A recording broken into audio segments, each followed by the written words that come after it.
June 9th, Daily Devotional, Lift 'em Up by Ellen G. White. Jesus taught industry by his own example.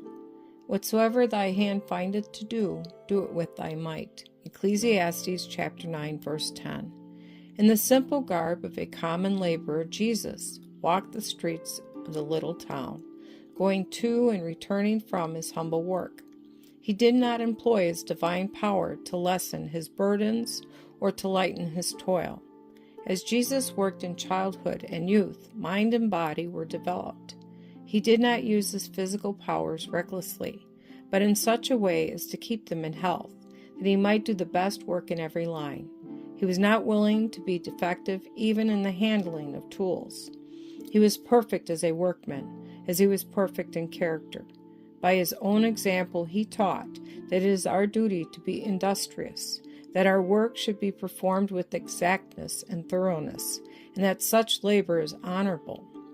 The exercise that teaches the hands to be useful and trains the young to bear their share of life's burdens gives physical strength and develops every faculty.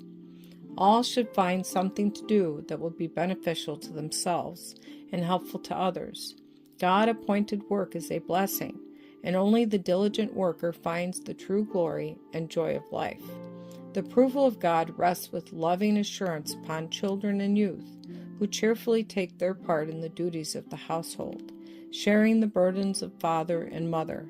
Such children will go out from the home to be useful members of society. Throughout his life on earth, Jesus was an earnest and constant worker. He expected much, therefore he attempted much.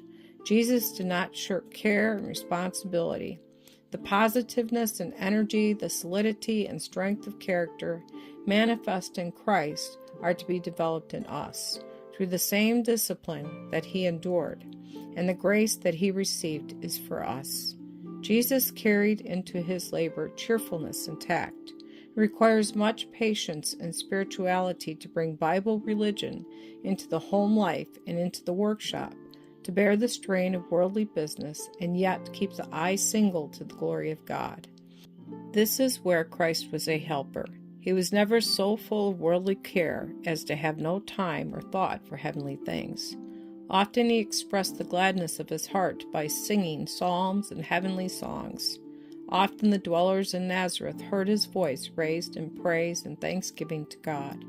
He held communion with heaven in song, and as his companions complained of weariness from labor, they were cheered by the sweet melody from his lips. His praise seemed to banish the evil angels, and like incense fill the place with fragrance. The minds of his hearers were carried away from their earthly exile to the heavenly home.